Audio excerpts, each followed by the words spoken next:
When it comes to toy lines, most have a short-term shelf life. The line will last a series or two, and then that's that. The toys are discontinued and never seen again. Or they'll flood the pegs and stay there for years, with nobody having any interest in the toy in question. However, in the early 2000s, there were two toy lines released that really pushed what you could do with a line of action figures based on a popular intellectual property. These series each ran for a few years, and both are highly regarded and well respected today by collectors and industry insiders as two of the greatest toy lines ever made. The first of these would be the World of Springfield toy line by Playmates Toys. Based on the ever-popular and never-ending animated sitcom The Simpsons, the line ran from 2000 to 2004 with over 200 individual figures and 40 playsets, bringing every character and every location from the show you can imagine to life. But that is a story for another day. As for the second toy line, enter Palisades Toys. Founded in 1994, Palisades was similar to companies such as McFarlane Toys and NECA, producing highly detailed statues and action figures based off of licensed properties such as Micronauts, Ren and Stimpy, and Invader Zim. But in the spring of 2002, Palisades would launch what would end up becoming their most popular and most sought-after toy line, Jim Henson's Muppets.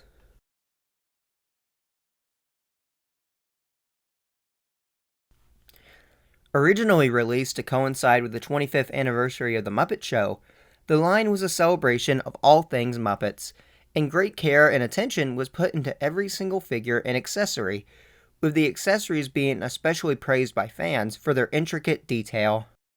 In addition to the regular line, Palisades also produced a line of mini Muppets, which were small PVC figures of the beloved characters, as well as a line of Mega Muppets, which were giant-sized versions of the regular figures, often being 10 to 13.5 inches tall. The main line consisted of 9 series of figures. Each figure would contain character-appropriate accessories, and every figure except for those in Series 4, 7, and 8 would come with a base for the figure to stand on. Each series would also include variants for certain figures, and for the variants released to retail and not as exclusives, I'll be covering them in this section. Any exclusives will be covered later on in the video.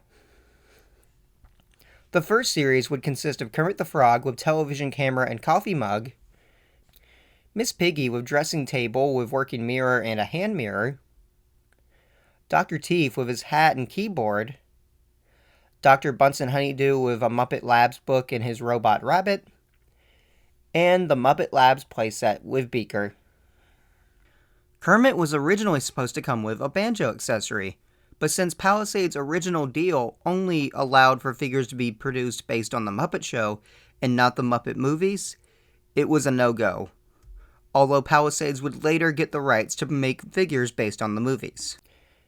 Series 2 would follow that fall and would include Fozzie Bear with his hat, microphone with stand, rubber chicken, and a Groucho Marx mask. Stuntman Gonzo with a cannon with 2 wheel brakes and a red cape. The cool thing about this figure is that you can place Gonzo inside the cannon and press a button to have him shoot out of it.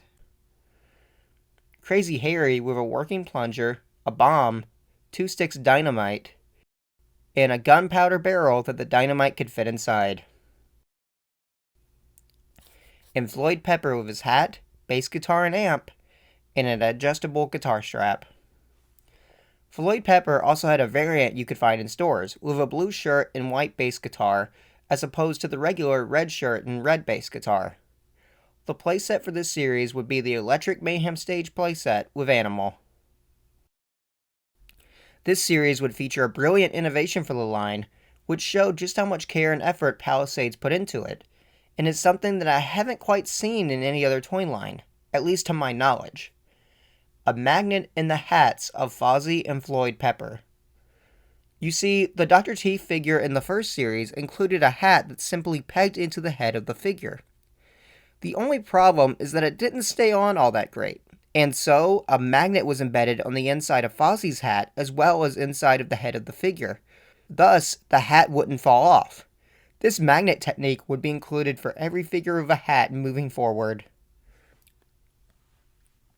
2003 would bring 4 separate series, one for each quarter of the year. In spring of that year, Series 3 would release and include Tuxedo Rolf the Dog with a baby grand piano and the infamous bust of Beethoven, Scooter with a skateboard, megaphone, cup holder with 2 cups, box of takeout Chinese food, radio, and a clipboard, New Zealand with a boomerang fish, a swordfish, a smallmouth bass, and a minnow bucket. Zoot with a magnetic hat, his saxophone case, and a music stand. Zoot also had a variant figure produced, with this one being repainted with a red-brown shirt, a dark brown hat, and a silver saxophone.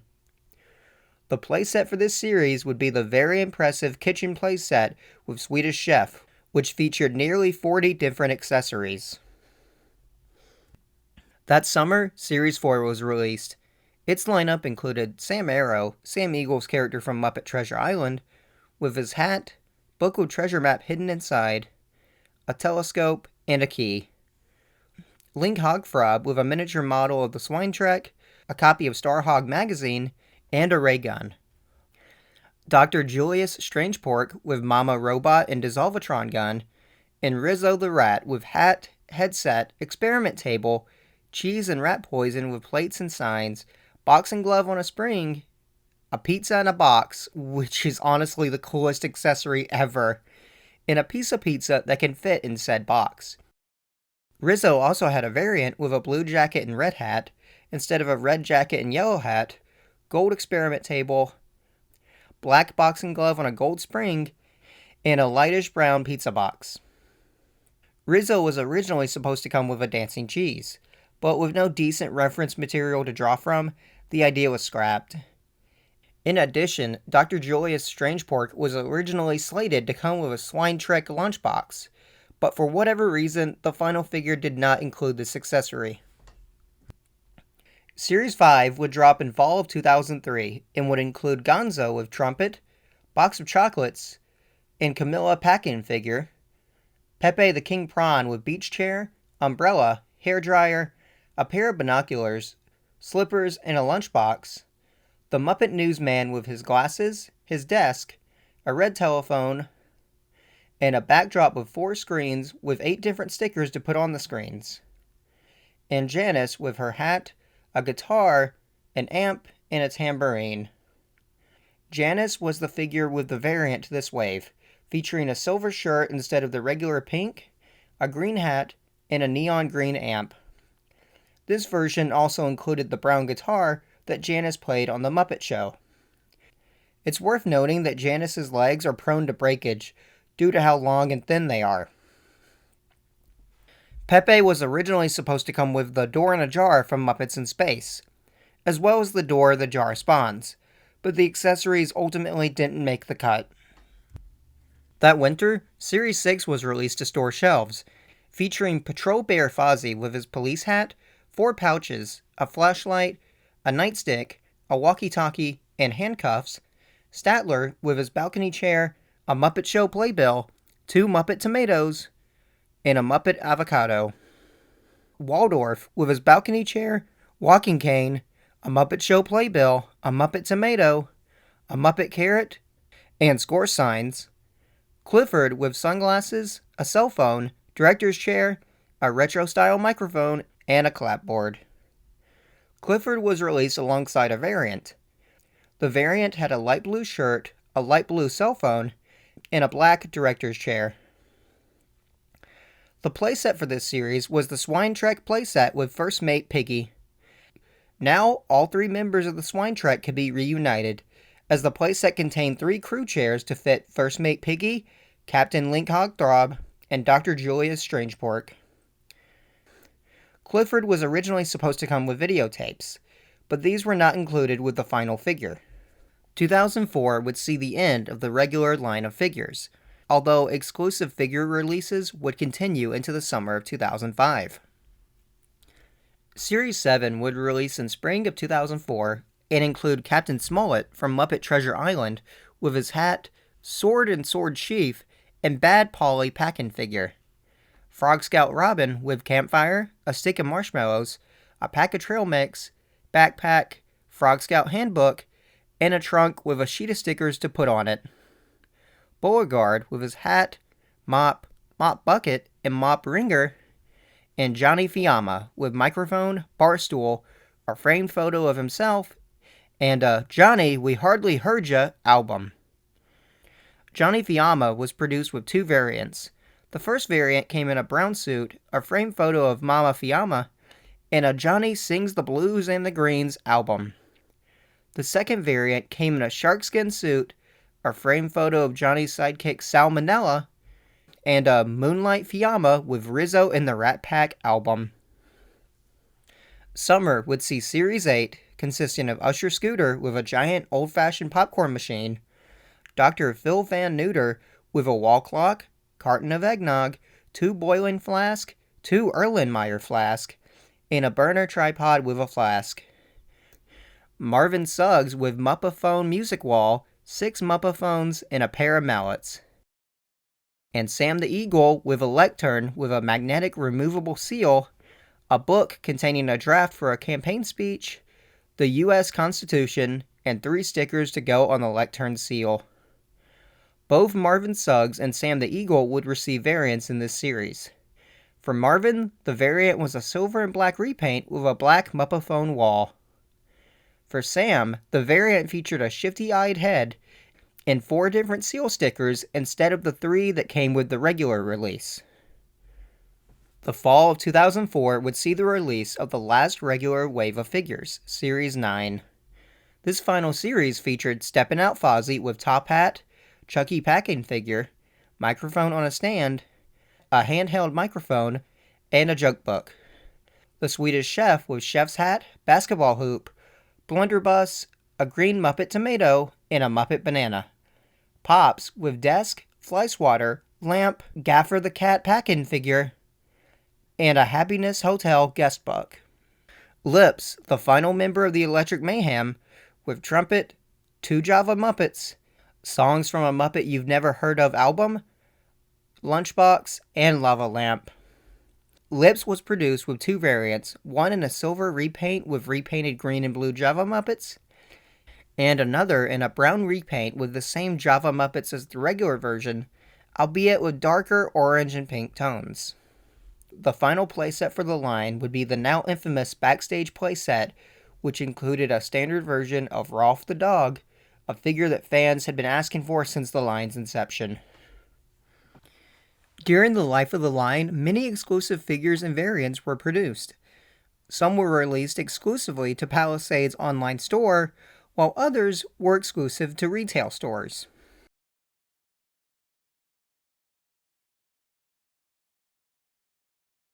The first exclusive overall I'm going to refer to as Lunchbox Kermit. This was a limited edition version of the Series 1 Kermit that came in a miniature Muppets lunchbox and was sold at Wizard World East in 2002. 3 other figures in the line would also get this miniature lunchbox treatment. The other 3 were all Toy Fair magazine exclusives, these being Vacation Fozzie, Tuxedo Kermit, and Superhero Scooter. To my knowledge, these all feature the same miniature lunchbox, but information on these is pretty scarce, so I'm unable to confirm or deny that. And while Kermit doesn't seem to have a set number that were released, Vacation Fozzie, Superhero Scooter, and Tuxedo Kermit were all limited to 99 pieces. The first retailer exclusive was Tuxedo Kermit in spring of 2002, released simultaneously with the first series of figures. This figure was exclusive to Toy Fair magazine, as well as Toys R Us. Also that spring, Glamour Piggy would be released as an exclusive to EB Games. To contrast the Series 1 Miss Piggy, which had her hair up in a bun, this figure featured the character with her hair down. Vacation Fozzie was released in winter of 2002, and was exclusive to Toy Fair magazine, although a variant of the figure with a blue shirt and yellow inner tube was released through Musicland. The figure came with various location stickers to put on the included suitcase. Super Scooter was an exclusive to Toy Fair magazine and was released in spring 2003. The figure included a ladder, a How to Be a Superhero book, and a cloth cape to go around the figure. The first and only Target exclusive, Coosbane Kermit, would be released in the summer of 2003. Originally, Palisades was not allowed to make a reporter Kermit figure, as this version of Kermit was primarily only seen on Sesame Street and not The Muppet Show. However, after some convincing, Palisades was able to make one as long as it had the exact news outfit that Kermit had on The Muppet Show, meaning no hat and a different microphone than what he used on Sesame Street. This figure was also released alongside a variant which contained blue and purple aliens, as opposed to the regular red and orange, with both versions being Target exclusive. Vacation Pepe would follow that winter, being exclusive to Toy Fair and Music Land like Vacation Fozzie a year prior. Like Fozzie, Red Shirt Pepe with red diving gear and gray inner tube were sold through Toy Fair. Music Land received the blue shirt variant with green diving wear and pink inner tube. Animal would be released as an exclusive to Killer Toys, Collector's Paradise, and oh my god, cheapnewfiguresonline.com in fall of 2004. Each retailer would have a different variant of the figure, with Killer Toys getting a black and silver variant, Collector's Paradise receiving a blue and gold variant, and OMG CNFO getting a maroon and gray variant, with each company's logo featured on the bass drum accessory. Sweetums, a character fans had been asking for a long while, was released as an exclusive to OMGCNFO.com in fall 2004. Sweetums was the largest non-mega figure produced in the line, standing at an astounding 10.5 inches tall. Also in the fall of 2004, a figure of Muppets creator Jim Henson was released on Palisades' online store. This figure was based on the character from The Country Trio, which was a hillbilly band consisting of Muppet versions of Jim Henson, Frank Oz, and Jerry Nelson. Because the puppet itself didn't exist below the waist, Palisades took great care in researching Jim's style of clothing to make sure that the pants were accurate to what he would have worn. The figure was originally supposed to include a Kermit hand puppet as an accessory, but that concept was dropped before it got to the prototype stage. Before it made its way to Palisades' online store, the figure could be purchased at the Muppets Music and Magic event at the Brooklyn Academy of Music in New York City. In the summer of 2005, Uncle Deadly was released exclusively through OMGCNFO.com. This figure was produced with two variants, a Steppin' Out repaint which featured the character with a silver shirt, and a glow-in-the-dark repaint. The figure came with a ghost, Yorick the Skull, and a base. Also that summer, a Penguins 2-pack was released as an exclusive to OMGCNFO.com. One of the last Muppet products Palisades produced overall, this 2-pack finally gave fans the Muppet Penguins they had been itching for since the line began. The final exclusive, I'm going to skip over for now. We will circle back to it at the very end of the video. It's a very special figure, and it deserves its own time to properly discuss it. In addition to retailer exclusives, Palisades also made several figures that were produced in very small quantities and only given to industry insiders and company friends. These are known as the industry giveaways.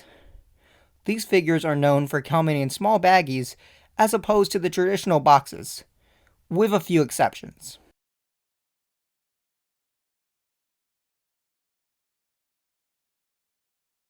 The first of these, Invisible Beaker, actually made its way to a few fans, as when Palisades launched their Collectors Club, this figure was given as a bonus to the first 100 Collectors Club members. It's estimated that around 500 total of this figure were made, with the rest given to those in the industry.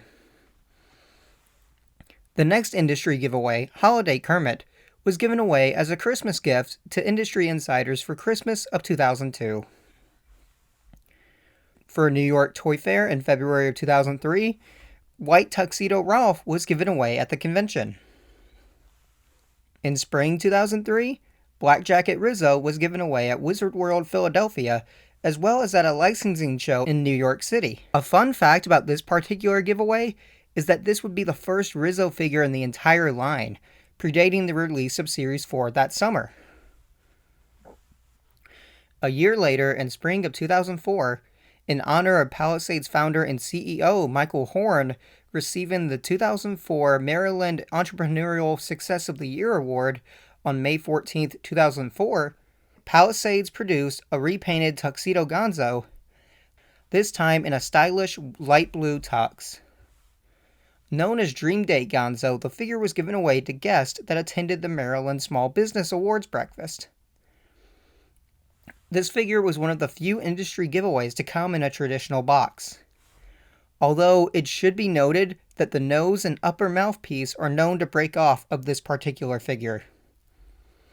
That same spring, Gold Tuxedo Gonzo was given away at New York Toy Fair. And for the last of these giveaways, and for by far the rarest and most sought after, we have the Wedding of the Century set, with a Tuxedo Kermit and Miss Piggy in a wedding dress. This set is very special because it was produced solely for the wedding of Palisades product director Ken Lilly. Palisades was given permission from the Jen Henson Company to produce these figures as wedding favors to guests at the wedding. As such, only 300 of these figure sets were made, making it the rarest figure set in the entire line, with many collectors and fans still hunting it down to this day. For the final batch of exclusives, we come to the Palisades Collectors Club.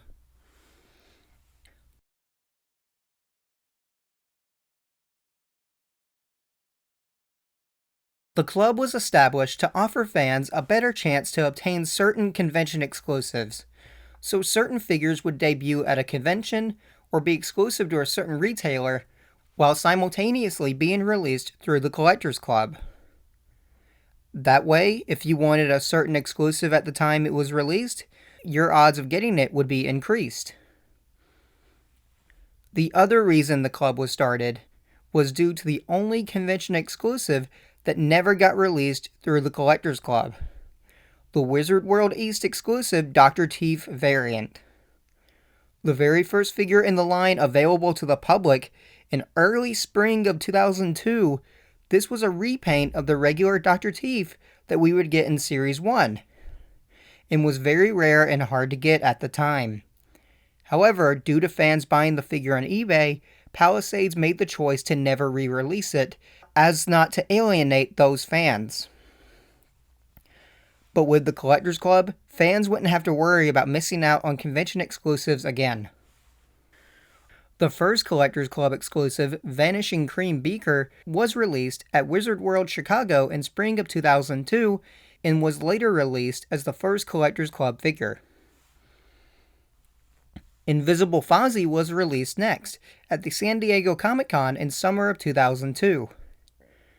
Based on the scene from Muppets in Space where Fozzie uses Dr. Bunsen Honeydew's invisibility spray to save Gonzo. After being released at SDCC, the figure was then released via the Collectors Club that summer. In a similar situation to Black Jacket Rizzo, this figure was released before the Series 2 Fozzie, thus making this the first Fozzie figure in the line. A variant of the Series 2 Stuntman Gonzo, Crash Helmet Gonzo, was released in the fall of 2002 to EB Games as well as being sold through the Collectors Club. Being a variant of the original Stuntman Gonzo figure, this figure was a simple repaint, albeit with the addition of a flight helmet placed on Gonzo's head. For the spring of 2003, Tor Animal made his way to various conventions as well as the Collectors Club. This was a repaint of the basic Animal figure, but this time sporting a black shirt with a Palisades logo on it, as well as some blue pants. The back of the shirt had Palisades Tour 2003, Play With It, written on it. That summer, for San Diego Comic-Con, in addition to the Collectors Club, Palisades produced the Culinary Catastrophe Swedish Chef figure. This was a repaint of the Swedish Chef figure seen in the kitchen playset, with red stripes instead of blue, and a dirty apron. This figure came with his hat, 3 lobster banditos, and 3 guns for each of the lobster banditos to hold. The lobster banditos were originally planned to come with the kitchen playset, but budget problems led to their release with this figure instead. Also that summer, released at Wizard World Chicago and the Collectors Club, we have Vaudeville, Statler, and Waldorf. This set features our favorite hecklers in red and white striped jackets and orange pants. These were the first Statler and Waldorf figures released in the line. It's worth noting that their legs are known to break easily. So definitely watch out for that if you get your hands on these particular figures. As a special present for the holidays that winter, Palisades Collectors Club subscribers received the Holiday Rizzo figure. This figure featured Rizzo in a red, white, and green jacket with a green Palisades logo shirt and a fabric Santa hat. The back of the jacket says Happy Holidays in bold text. Also that winter, a second variant of the Coosbane Kermit from earlier that summer was released through the Collectors Club. This version featured glow-in-the-dark Coosbanians. Originally sold at Wizard World East from May 30th to June 1st of 2003, Stepping Out, Bunsen, and Beaker were made available through the Collectors Club in early 2004. This set features Bunsen and Beaker dressed to the nines in nice black tuxedos. In spring of 2004, like Tour Animal a year before him, Adventure Kermit was made available at various conventions like MegaCon and Wizard World LA, while also being sold through the Collectors Club. This figure is essentially Kermit dressed as Indiana Jones, with a matching hat and outfit complete with Indy's traditional jacket. He comes with his hat, a revolver, a whip, messenger bag, and the coolest accessory, the Golden Gonzo. Also that spring, released at Wizard World Long Beach and the Collectors Club, we have the Ghost of Sam Arrow. This figure is based on the scene in Muppet Treasure Island where Sam Arrow, after being cast overboard by Long John Silver, disguises himself as a ghost to surprise the pirates guarding the Hispaniola. The figure came with seaweed to drape over the figure. Again in spring of 2004, Tuxedo Gonzo was available at Wizard World East and through the Collectors Club. Instead of Camilla, this Gonzo comes with a Bernice Paquin figure. The figure also came with a tire with a bite taken out of it, and an album titled My Feathered Valentine. This figure concludes the Stepping Out subset of figures that began with Tuxedo Kermit 2 years prior.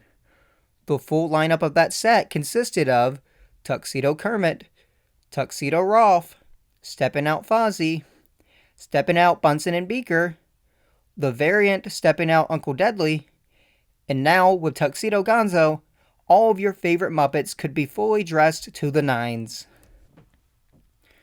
Once again that spring, at Wizard World LA, as well as through the Collectors Club, Cabin Boy Gonzo and Rizzo were released as a 2-pack. This set features Gonzo and Rizzo as cabin boys, as seen in Muppet Treasure Island. These figures also complete the Muppet Treasure Island subset that began with Sam Arrow. To my knowledge, this is the only Gonzo figure where his hair can be removed. This was done so that his pirate hat can fit on his head.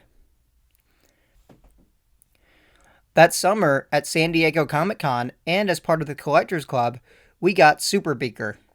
Loosely based on the Rocketeer, Beaker's superhero look was designed by Ken Lilly and came with 3 alternate heads: a helmeted head, a regular Beaker head, and a half-hidden Beaker head.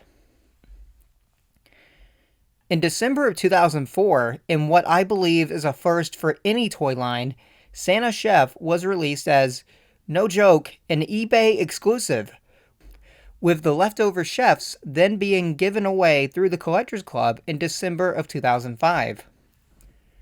In early 2005, Checkered Gonzo was made available through the Collectors Club in his more modern appearance from Muppets Tonight. This figure came with 2 new chickens, 1 brown and 1 gray, and a purple box of chocolates. In spring of 2005, Frog Scout leader Kermit was released at Wizard World Philadelphia and as part of the Collectors Club. This figure fits in great with the Frog Scout Robin figure from Series 7 and helps complete the Frog Scout set. because you can't have a scout without a leader. Frog Scout leader Kermit came with his hat, a fishing pole, a backpack, Frog Scout leader manual, binoculars, a Muppet eggplant, and a Frog Scout pack-in figure. What's interesting about the Frog Scout pack-in figure is that there are two variants, one green Frog Scout and one blue Frog Scout. Members of the Collectors Club would receive one variant or the other. There are two more Collectors Club exclusives that don't fit in with the mainline figures, instead being a part of the Mega Muppets and Mini Muppets lines. These exclusives will be covered later on. And for the last of the mainline Collectors Club exclusives, we have a character that, when looking at the overall line, is the real odd one out. While this character was a Muppet, he didn't appear on The Muppet Show or any shows that starred Kermit, Fozzie, Piggy, Gonzo, and the rest of their ragtag group of misfits. Though you could occasionally find this character hanging with Kermit. That's because this character was from another show entirely. A show that was all set to get its very own figure line from Palisades. But we will come back to this figure in just a bit. Because right now, I think it's time to talk canceled figures and playsets.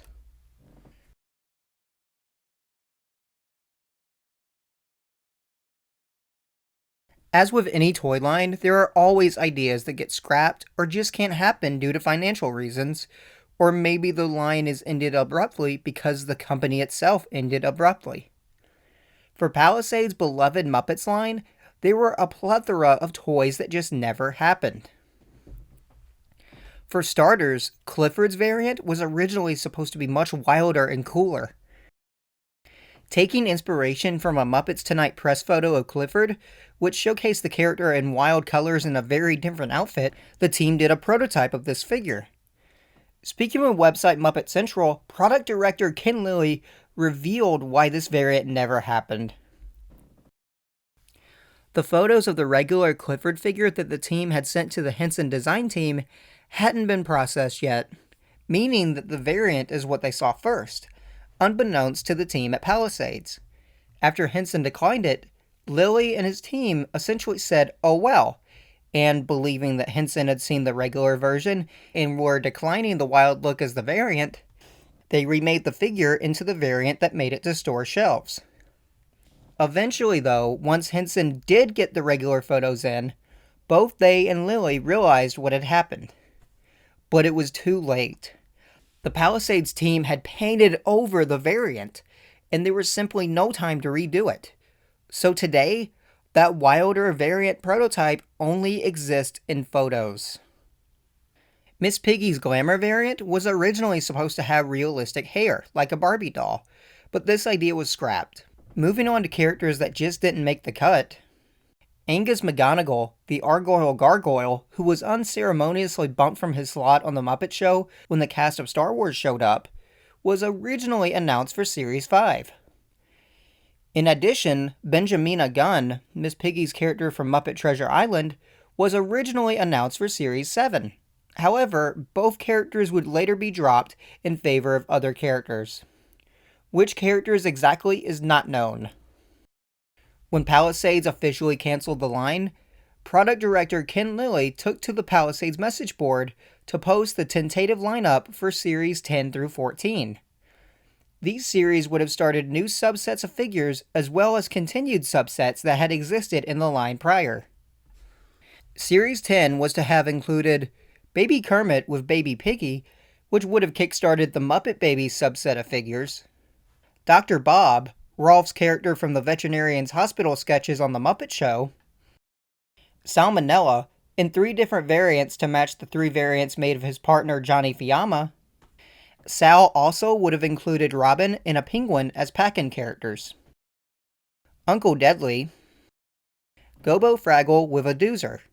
This figure was to have been a special test figure, and what I can only assume would have been a way to gauge interest in a potential Fraggle Rock subline or series. And for the exclusives for this wave, we would have gotten Tuxedo Statler and Tuxedo Waldorf. Series 11 would have given us more Muppet Babies with Baby Gonzo and Baby Rolf. Nurse Janice from Veterinarian's Hospital was to have been included after the Veterinarian's Hospital playset she was originally supposed to come with was cancelled. Bobo the Bear, Louis Kazagger in 2 different variants, and the exclusives for this wave would have been Robo Buster Bunsen and Robo Buster Beaker. The lineup for Series 12 would have been Baby Scooter with Baby Fozzie, Nurse Piggy with Bean Bunny Pack-In figure, Mana Mana with the Snowfs, Mulch, and the exclusives for this wave would have been Vacation Animal, Super Gonzo and Super Rizzo, Wonder Pig, Vacation Swedish Chef, and Super Statler and Super Waldorf. Moving on to Series 13, we have Patrol Link Hogthrob, a second version of Dr. Teeth, Clueless Morgan, a pirate goat character that would have continued the Muppet Treasure Island subset of figures, a Rat Pack. Details on this one aren't known, however, it's likely that it would have included 2 or 3 rat characters that could be seen on The Muppet Show in addition to Rizzo. It's possible that this pack would have featured characters like Bubba or Yolanda. The exclusive for this wave would have been Tuxedo Sam the Eagle. Finally, we come to Series 14. The lineup for this wave featured Reporter Gonzo, Swamp Kermit, Seymour the Elephant with a new version of Pepe, Randy and Andy Pig. The exclusives for this series would have been Squire Trelawney and Mr. Bimbo, Fozzie's character from Muppet Treasure Island, and Holiday Kermit with Robin. A wave of figures based on the Muppets Wizard of Oz was also being planned. This wave would have featured Scarecrow Kermit, Cowardly Lion Fozzie, Tin Thing Gonzo, and Wicked Witch Piggy. And while never officially announced for a specific wave of figures, Pepe and a Tutu from Muppets from Space was also being planned. Of all these figures I mentioned, only 4 ended up being produced and sold. These include Uncle Deadly, Robin, Swamp Kermit, and the Penguins. However, black and white and clear variants of Uncle Deadly were planned and even had prototypes made, although they were never produced. In addition to canceled figures, there were also plans for 3 separate accessory packs to further enhance some of the previous playsets. These would have included the Swine Trek Accessory Pack, the Swedish Kitchen Accessory Pack, and the Electric Mayhem Accessory Pack. We now move from canceled figures to canceled playsets. Starting off, we have the biggest planned playset, the Muppet Theater Stage from The Muppet Show. Planned to be released during winter of 2002 before being moved to a summer 2003 release date, before being canceled entirely, this set was to be bigger than other sets, feature movable fabric curtains that could actually open and close, and include removable backdrops like the Muppet Show title card. The set also would have come with Statler and Waldorf's balcony box. The set was planned to be big enough so that you could fit one existing set on the stage at a time. For example, want to do your own Pigs in Space sketch? Throw the Swine Trek set onto the stage? Or throw on the kitchen play set for your own culinary catastrophe. This monster of a set also was planned to connect to the backstage playset, which had not been officially announced at the time. Statler and Waldorf were also planned to come with a theater set, but this was later changed to include Sweetums and Robin instead, after Palisades decided that Sweetums would be too big to fit in normal packaging. However, as mentioned earlier in the video, Sweetums would eventually be released to OMGCNFO.com in fall 2004. But due to poor sales of previous playsets and the overall scale of this one, the theater set was sadly cancelled. Another playset, the Planet Coosbane, was going to include the Coosbane Kermit figure with a ton of Coosbanian creature pack-ins, such as the male Coosbanian creature, the female Coosbanian creature, baby Coosbanians, the Murdly Dop aliens, the Coosbanian Foob, as well as the Hugga Wugga creatures. Originally planned for Series 5 before briefly being moved to Series 6, this playset would never be released in this form, and the idea would instead be repurposed for the Target exclusive Coosbane Kermit that I mentioned earlier, complete with a small Coosbane base, with Myrtly Dops, as well as the male, female, and baby Coosbanians. In late 2002, once Palisades received the rights to make figures based off the movies as well as Muppets Tonight, there were plans to produce the Electric Mayhem bus with Janice included as a pack-in figure. The bus was planned for Series 5 before being cancelled, but Janice would still see the light of day. In a Toy Fair magazine article from 2002, the Happiness Hotel was planned for a release with Series 7, and would have come with Pops. This never happened, however, Pops would eventually release as part of the final series of figures in late 2004. As mentioned earlier, Nurse Janice was originally planned to come with a veterinarian's hospital set, but again, this never happened. Before moving on to the biggest thing that was cancelled, let's briefly go over the cancelled Mega Muppets and Mini Muppets, as well as an overview of those lines in general. There isn't a ton here, so I'll make this quick. As I mentioned at the start of this video, in addition to the regular figure line, Palisades also made two separate lines of larger and smaller figures. These are known as the Mega Muppets and the Mini Muppets, respectively. Let's start with the Mega Muppets line first.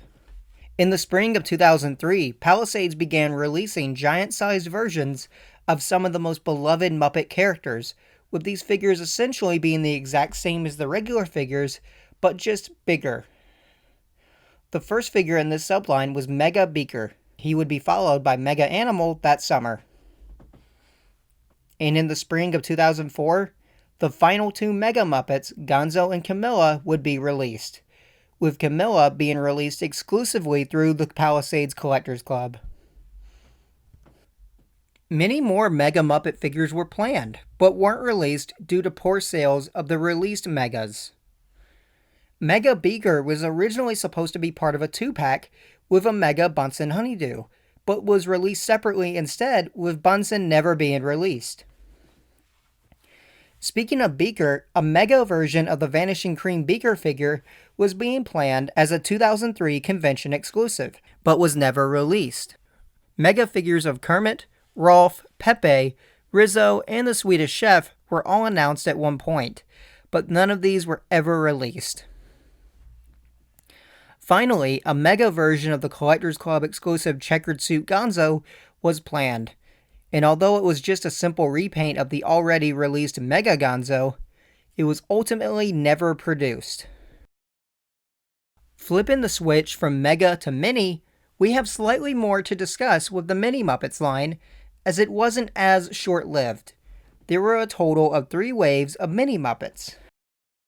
Wave 1 would consist of Miss Piggy in a purple towel, the Snowfs, Gonzo with balloons from the Muppet movie, Sam the Eagle, Mana Mana, and Thog. Wave 2 had a heavy focus on Muppet Christmas Carol, with the wave consisting of Kermit as Bob Cratchit with Robin as Tiny Tim, Statler as Jacob Marley, Ice Skating Penguins, Fozzie as Fozziwig, Waldorf as Robert Marley, and the Ghost of Christmas Present. The third and final wave would feature Kermit on a log playing his banjo from the Muppet movie, Dog Lion, Dr. Bunsen Honeydew, Beaker with a telescoping head action feature, Scooter on a skateboard, and the Swedish Chef holding a pot that featured a removable chicken. In addition to the regularly released figures, there were 3 repaints produced, one as a Palisades Collectors Club exclusive, and the other 2 as industry giveaways. For the Collectors Club exclusive, we have the Ice Sculpture Penguins. For the final 2 industry giveaways overall, we have a repainted Miss Piggy in an American flag towel, and an exploded Beaker repaint. And now we move to the cancelled figures for the Mini Muppets line. Wave 2 was originally supposed to include Bean Bunny, but he would later be replaced by Fozziwig, Fozzie's character from Muppet Christmas Carol.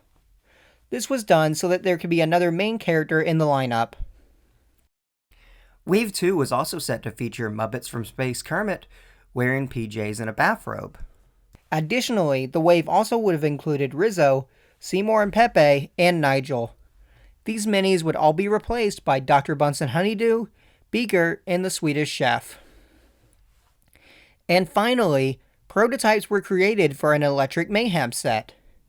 This set would have included Dr. Teef, Floyd Pepper, Zoot, Janice, Animal, and Rolf. And now, it's time to go back a bit. Remember that Collectors Club exclusive that I mentioned earlier? The one that would have ushered in a whole new line of figures?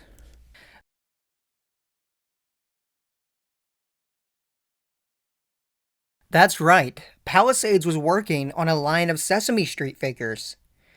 Going back to that final Collectors Club exclusive in fall of 2005, Super Grover was released via the club as well as at certain conventions. The figure included two heads, one for Super Grover and one for Grover Kent. By simply switching heads, removing the trench coat, and putting on the cape, Grover becomes Super Grover. The figure fits perfectly inside the included phone booth accessory, which included a fully working door. This was the largest accessory Palisades had made for a Henson figure. And it was meant to kickstart an entire line of Sesame Street figures. And while this line never happened, we do at least know the tentative plans for the first 5 waves. Each figure would have included a letter of the alphabet, as well as a part of Sesame Street, which could be put together to form a diorama playset.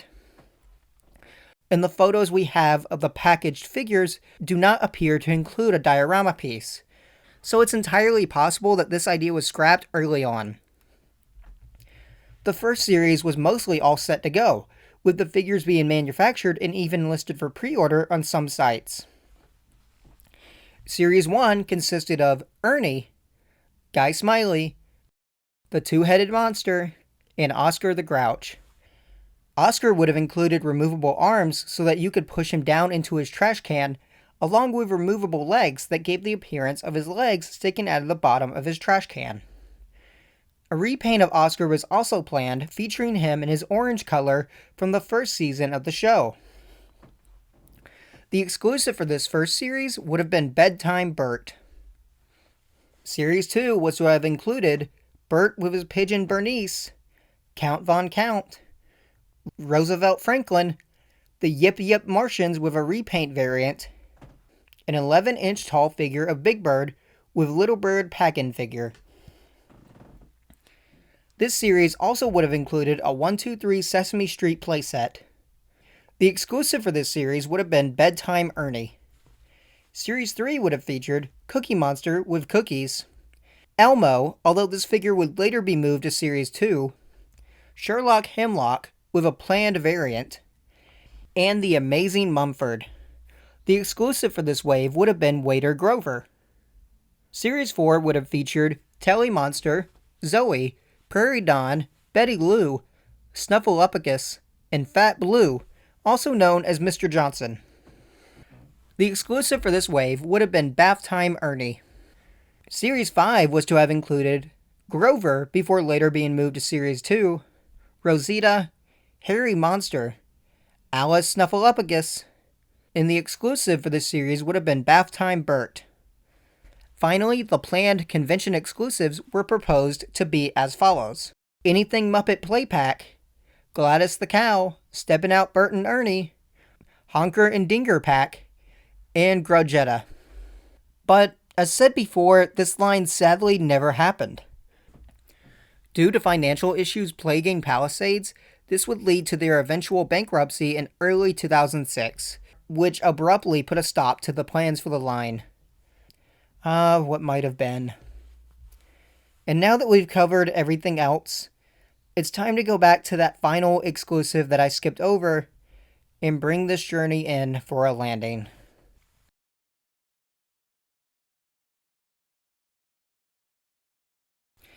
And for the final exclusive, and the final Muppets figure Palisades made overall, we have the Rainbow Connection Kermit.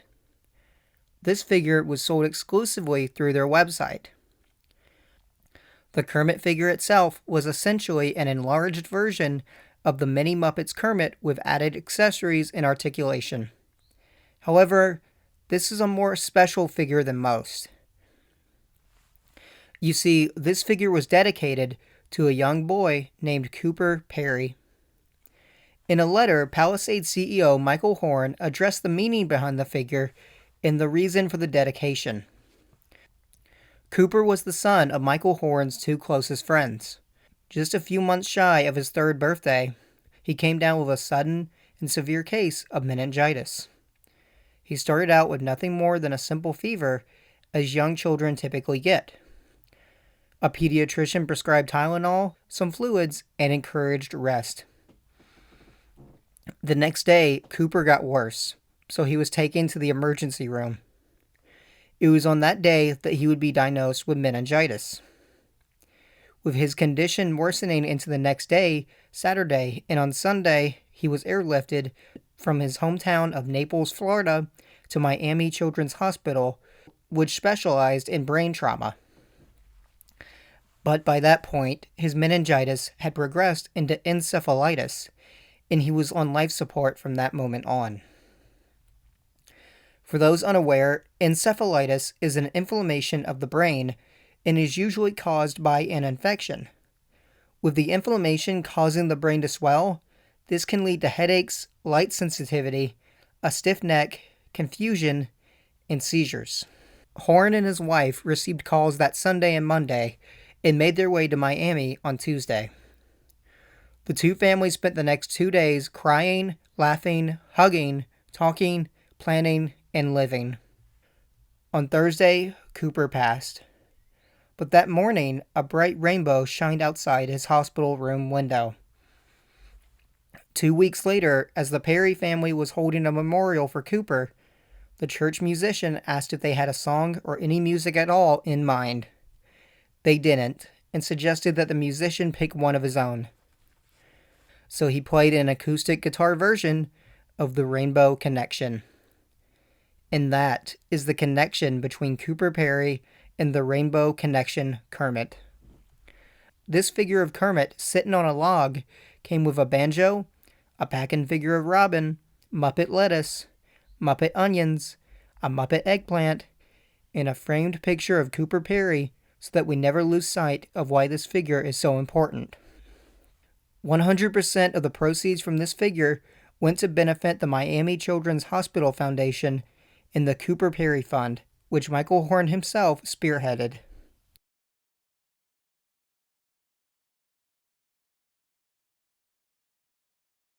As evidenced by the care and attention that they gave every figure, it's no wonder that Palisades' Muppet line is still regarded by many as one of the greatest toy lines of all time. If you were a Muppet fan, you would find something about this line to love. Not many other toy lines based on existing properties get to grow on such a large scale, with so many different characters being produced. The team at Palisades were true masters of their craft, making each figure feel like a small work of art. From Muppets to Invader Zim to Adult Swim to the Fairy Odd Parents, Palisades truly ran the gambit on toys based on pop culture shows and cartoons. And I can only imagine what they'd be making if they were still around today. Unfortunately, the sad truth is that they just couldn't turn a profit. Picking up license after license like they did isn't cheap, and while they made some amazing figures based on said licenses, it's ultimately what cost them everything.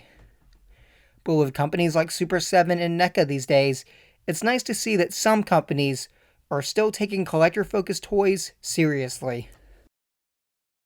Hey everyone, Seeker here. I hope you all enjoyed the video. This video has been in production since the beginning of this year, and I figured it was finally time to sit down and finish it. If you guys want to see more action figure deep dives like this, please let me know in the comments down below. This one was a ton of fun to make, and I definitely wouldn't mind making more of these in the future. Thanks everyone, and I'll see you in the next video.